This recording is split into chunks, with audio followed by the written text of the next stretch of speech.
Assalamualaikum warahmatullahi wabarakatuh.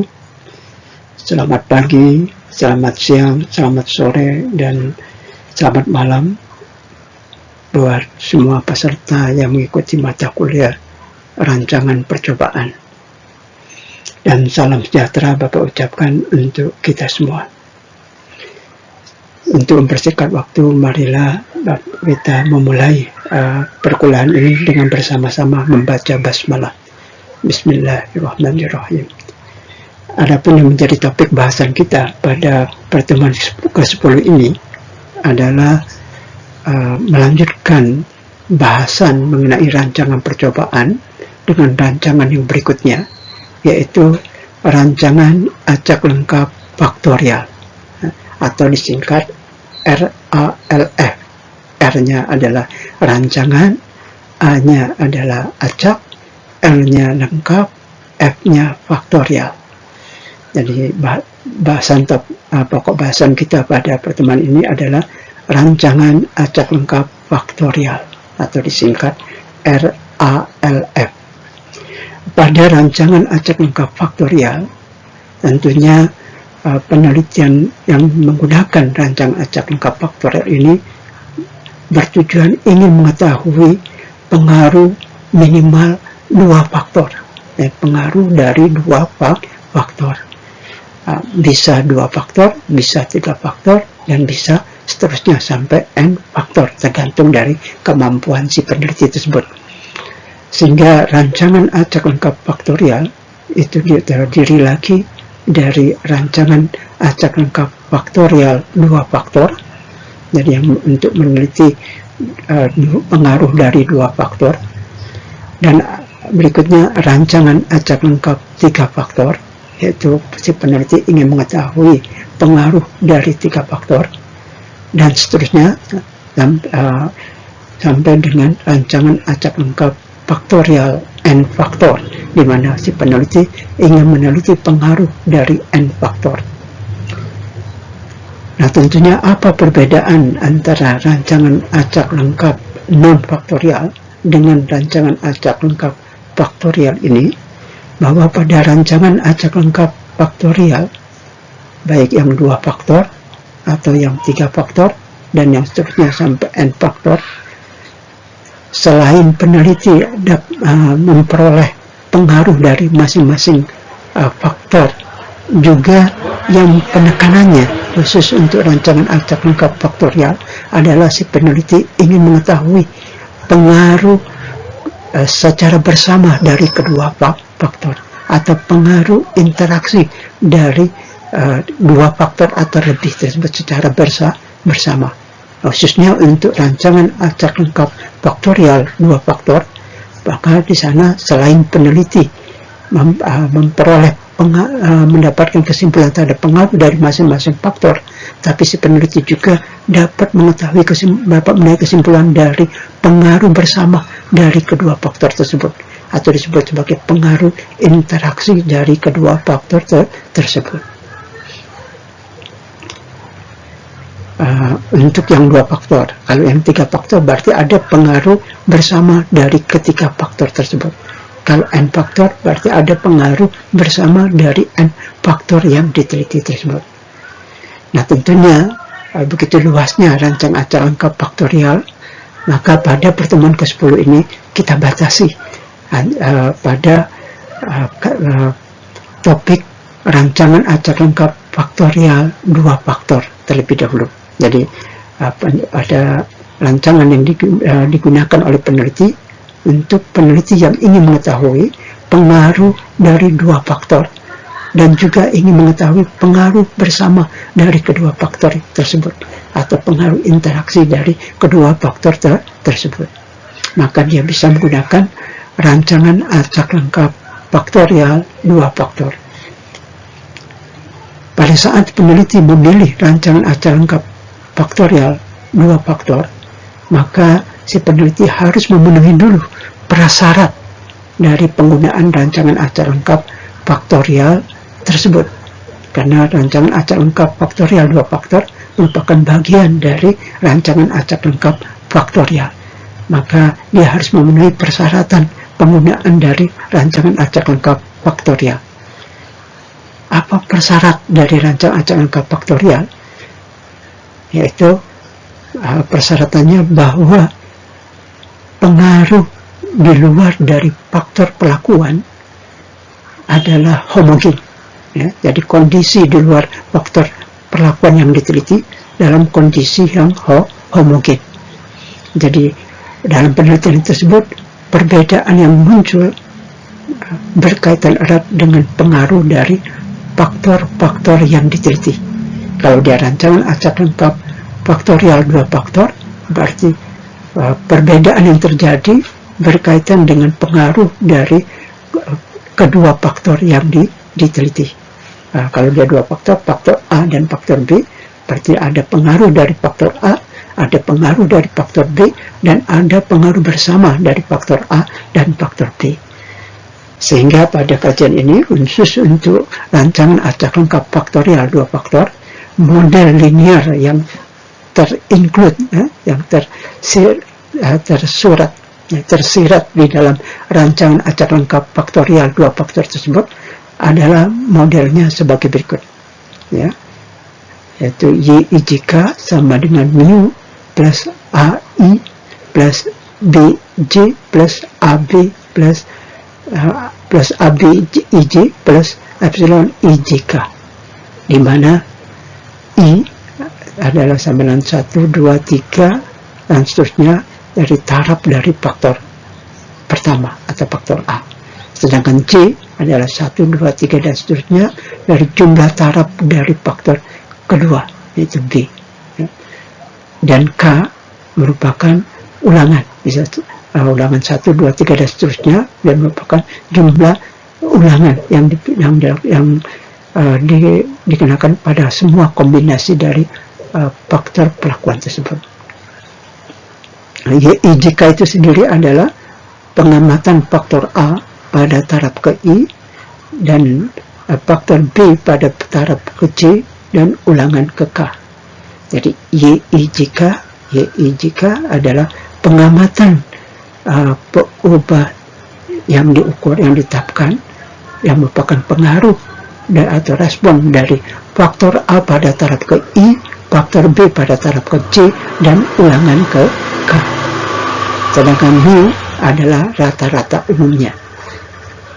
Berikutnya untuk AI, A besar I, ini adalah pengaruh faktor pertama atau faktor A pada taraf ke I. Sedangkan BJ, B besar, J kecil, adalah pengaruh faktor kedua atau faktor B pada taraf ke J. Dan selanjutnya, selain faktor pertama, faktor kedua, ini adalah interaksi dari faktor pertama dan faktor kedua. Jadi ABIJ, A besar, B besar, I kecil, J kecil, adalah interaksi faktor A atau faktor pertama pada taraf ke I dan faktor kedua atau faktor B pada taraf ke J. Itu berikutnya, epsilon IJK adalah pengaruh galat pada faktor A taraf ke I, faktor B taraf ke J, dan ulangan ke K. Nah, inilah model yang tersirat di dalam rancangan acak lengkap faktorial 2 faktor. Jadi model YIJK sama dengan mu plus A besar I plus B besar J plus ABIJ plus epsilon IJK merupakan model linear yang dimiliki dari rancangan acak lengkap 2 faktor. Rancangan acak lengkap 2 faktor. Sehingga dari model ini dapat dipahami bahwa si peneliti ingin mengetahui pengaruh dari faktor A atau faktor pertama dan ingin mengetahui pengaruh dari faktor kedua, dan lebih khusus lagi adalah ingin mengetahui pengaruh bersama dari faktor pertama dan faktor kedua, dari faktor A dan B atau interaksi AB, ya. Jadi jangan lupa, kalau kita sebagai peneliti yang menggunakan rancangan acak lengkap faktorial 2 faktor, maka dari rancangan yang kita pilih tersebut sudah memiliki model, ya, yang akan kita uji. yaitu modelnya seperti ini. Inilah model YIJK sama dengan mu plus A besar I kecil plus B besar J kecil plus A besar B besar I kecil J kecil plus epsilon IJK. Dan model inilah yang mengantar si peneliti untuk mencapai tujuannya, untuk mengetahui pengaruh dari faktor pertama, faktor A, untuk mengetahui pengaruh faktor kedua, faktor B, dan untuk mengetahui pengaruh bersama dari faktor pertama dan faktor kedua, atau pengaruh bersama dari faktor AB, atau interaksi dari AB.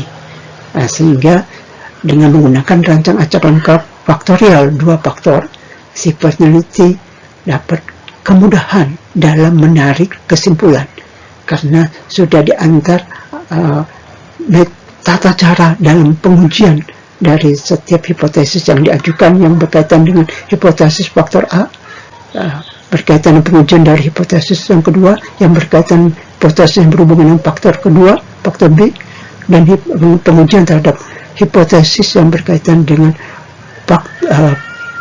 peran bersama AB, ini merupakan interaksi dari faktor AB, faktor 1 dan faktor kedua, atau faktor A dan faktor B. Sehingga dalam model ini dapat ditarik bagaimana nantinya dalam selama penelitian berlangsung dan setelah penelitian selesai, dalam pengolahan datanya, si peneliti dapat mengetahui bagaimana pengaruh dari faktor pertama, bagaimana pengaruh dari faktor kedua, dan bagaimana pengaruh dari secara bersama dari faktor pertama dan faktor kedua, di mana faktor pertamanya adalah A, faktor keduanya adalah B, dan pengaruh bersamanya adalah AB. Sehingga dalam penelitian ini memudahkan bagi peneliti dalam mengolah datanya, mengolah data yang diperoleh selama penelitian dari berbagai pengamatan, dari berbagai peubah yang diteliti selama penelitian tersebut, di mana penelitiannya menggunakan rancangan acak lengkap faktorial 2 faktor, sehingga si peneliti dapat menarik kesimpulan. Itu yang Bapak sampaikan untuk slide yang ini, dan kita lanjutkan nanti pada slide yang berikutnya. Baiklah, kita lanjutkan pada slide yang berikutnya. Pada slide yang berikutnya ini menjelaskan bahwa rancangan acak lengkap faktorial atau RALF itu sendiri merupakan bagian dari rancangan acak lengkap. Di mana rancangan acak lengkap dibagi, ada rancangan acak lengkap 1 faktor dan ada rancangan acak lengkap lebih dari 1 faktor. Nah, untuk rancangan acak lengkap faktorial termasuk dalam rancangan acak lengkap yang lebih dari 1 faktor, bisa 2 faktor, bisa 3 faktor, dan seterusnya bisa sampai n faktor. Jadi di slide ini menjelaskan tentang rancangan acak lengkap faktorial atau disingkat RALF. Nah, dalam rancangan acak lengkap faktorial atau RALF tersebut itu bisa terdiri dari 2 faktor yang akan diteliti, maka dia termasuk dalam rancangan acak lengkap faktorial 2 faktor atau disingkat dengan RALF 2 faktor. Jadi yang pertama, bagian dari rancangan acak lengkap faktorial yang perlakuannya terdiri dari 2 faktor adalah rancangan acak lengkap faktorial 2 faktor atau disingkat RALF 2 faktor. Nah, tentunya selain rancangan acak lengkap faktorial 2 faktor, selain itu ada juga rancangan acak lengkap faktorial 3 faktor yang berikutnya, yaitu yang 3 faktor. Disingkat dengan RALF 3 faktor atau dari singkatan dari rancangan acak lengkap faktorial 3 faktor, dan seterusnya sampai dengan n faktor, tergantung dari kemampuan dari si peneliti bisa membuat rancangan acak lengkap faktorial sampai dengan n faktor atau disingkat RALF n faktor. Nah, kita tahu bahwa pada rancangan acak lengkap faktorial 2 faktor, di situ peneliti ingin mengetahui selain pengaruh faktor pertama, sebagai contoh faktor A, dan juga ingin mengetahui pengaruh faktor yang kedua, faktor B, juga pada rancangan acak lengkap faktorial 2 faktor, si peneliti juga bisa mengetahui pengaruh dari pengaruh bersama dari kedua faktor tersebut, dari pengaruh bersama dari faktor pertama dan faktor kedua, atau pengaruh bersama dari faktor A dan faktor B, yang merupakan interaksi dari faktor A dan faktor B, atau interaksi dari kedua faktor tersebut. Jadi kalau faktor pertamanya A, faktor keduanya B, maka interaksi faktor pertama dan faktor kedua adalah interaksi AB, atau pengaruh bersama dari AB. Itu untuk rancangan acak lengkap faktorial 2 faktor, atau RALF 2 faktor. Itu ada pengaruh faktor pertama, ada pengaruh faktor kedua, dan ada pengaruh bersama antara faktor pertama dan faktor kedua. Sedangkan pada rancangan acak lengkap faktorial yang berikutnya, yaitu rancangan acak lengkap faktorial 3 faktor, di mana faktor yang ingin diteliti ada 3 faktor, disingkat RALF 3 faktor. RALF sama singkatan dari rancangan acak lengkap faktorial, dan 3F-nya itu adalah 3 faktor. Nah, di sini ada faktor pertama atau di simbol A umpamanya, dan ada faktor kedua di simbol B, dan ada faktor ketiga di simbol C, sehingga si peneliti bisa mengetahui pengaruh tunggal dari faktor pertama, faktor A, dan juga si peneliti bisa mengetahui pengaruh dari pengaruh tunggal dari faktor kedua, yaitu faktor B, dan juga si peneliti bisa mengetahui pengaruh dari faktor ketiga, pengaruh tunggal dari faktor ketiga, yaitu faktor C. Selain itu, pada rancangan acak lengkap faktorial 3 faktor, si peneliti juga bisa mengetahui pengaruh interaksi antara faktor pertama dengan faktor kedua. Kalau faktor pertama A, faktor kedua B, maka bisa mengetahui pengaruh bersama antara faktor A dan faktor B, jadi AB. Tapi tidak sampai di situ saja, juga ada peneliti bisa mengetahui pengaruh bersama antara faktor kedua, antara faktor pertama dengan faktor ketiga, yaitu faktor pertamanya A, faktor ketiganya C, maka pengaruh bersama faktor pertama dan faktor ketiga adalah AC, jadi interaksi faktor pertama dengan faktor ketiga, jadi interaksi AC. Bahkan lebih lanjut, si peneliti juga bisa mengetahui pengaruh bersama dari faktor kedua dengan faktor ketiga. Faktor kedua ada B, faktor ketiga C, jadi pengaruh bersama dari faktor kedua dan faktor ketiga adalah interaksi faktor kedua dengan faktor ketiga, atau disimbolkan BC, simbolkan BC. Dan lebih lanjut juga, pada rancangan acak lengkap faktorial 3 faktor, si peneliti juga bisa mengetahui pengaruh bersama dari ketiga faktor tersebut. Jadi antara faktor pertama, faktor kedua, dan faktor ketiga secara bersamaan, atau interaksi faktor pertama, kedua, dan faktor ketiga, atau disimbolkan sebagai, kalau faktor pertama A, faktor keduanya B, faktor ketiganya C, ada pengaruh bersama A, B, C, atau interaksi dari A, B, C. Itu untuk rancangan acak lengkap faktorial 3 faktor, ya. Dan kalau punya kemampuan lebih, bisa melanjutkan ke sampai n faktor, yaitu rancangan acak lengkap faktorial n faktor. Tentunya selain bisa mengetahui pengaruh faktor tunggalnya masing-masing, selanjutnya juga bisa mengetahui pengaruh dari pengaruh bersama dari dua faktor, 3 faktor, dan seterusnya, ya.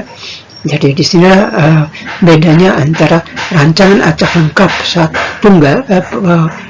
satu faktor atau yang sederhana, rancangan acak lengkap sederhana yaitu 1 faktor, berbeda dengan rancangan acak lengkap faktorial yang faktornya lebih dari 1, bisa 2 faktor, bisa 3 faktor, dan bisa lebih lanjut lagi sampai n faktor, sangat tergantung dari kemampuan si penelitinya. Nah, di sini dari slide ini hingga menjelaskan bahwa si peneliti bisa menggunakan rancangan acak lengkap apabila dia ingin mengetahui lebih dari dua faktor atau lebih, maka dia bisa menggunakan rancangan acak lengkap faktorial. Kalau dua faktor, maka disebut sebagai rancangan acak lengkap faktorial dua faktor. Kalau dia tiga faktor, maka disebut rancangan acak lengkap faktorial tiga faktor, dan seterusnya sampai n faktor. Sangat tergantung kebutuhan dari si peneliti. Dan biasanya rancangan acak lengkap faktorial tiga faktor itu S2, S3 yang melakukan penelitian menggunakan rancangan acak lengkap faktorial sampai 3 faktor ini. Sedangkan untuk mahasiswa S1 kebanyakan menggunakan rancangan acak lengkap faktor tunggal, tapi ada juga yang sudah melakukan sampai tahap rancangan acak lengkap faktorial 2 faktor. Untuk rancangan acak lengkap faktorial 2 faktor itu bisa banyak juga digunakan di S2, tapi ada juga beberapa mahasiswa yang S1 yang sudah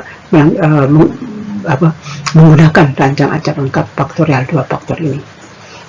Tentunya sangat ditentukan dari kebutuhan dalam penelitiannya. Apakah dia ingin mengetahui pengaruh dari 2 faktor, baik pengaruh faktor tunggalnya masing-masing dan pengaruh bersama dari kedua faktor tersebut, atau pengaruh interaksi dari kedua faktor tersebut, maka dia bisa menggunakan rancangan acak lengkap faktorial 2 faktor atau disingkat RALF 2 faktor.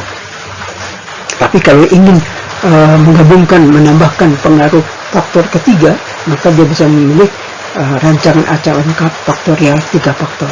Jadi yang diteliti adalah 3 faktor. Sehingga si peneliti untuk rancangan acak lengkap faktorial 3 faktor ini, RALF 3 faktor, si peneliti selain bisa mengetahui pengaruh dari faktor tunggal masing-masing, faktor pertama, faktor kedua, dan faktor ketiga, selain itu juga peneliti bisa mengetahui pengaruh bersama antara faktor pertama dengan faktor kedua. Peneliti juga bisa mengetahui pengaruh bersama antara faktor pertama dengan faktor ketiga, dan juga si peneliti bisa mengetahui pengaruh bersama antara faktor kedua dengan faktor ketiga. Bahkan lebih lanjut, si peneliti bisa mengetahui pengaruh bersama dari ketiga faktor tersebut. Nah, interaksi faktor pertama dengan faktor kedua dengan faktor ketiga secara bersama-sama. Jadi disitulah kelebihan dari rancangan acak lengkap faktorial. Jadi dia bisa sekaligus mengetahui pengaruh dari faktor tunggalnya masing-masing dan bisa sekaligus mengetahui pengaruh bersama di antara faktor-faktor tersebut. Bapak rasa untuk slide ini sampai di sini, kita lanjutkan lagi untuk slide berikutnya.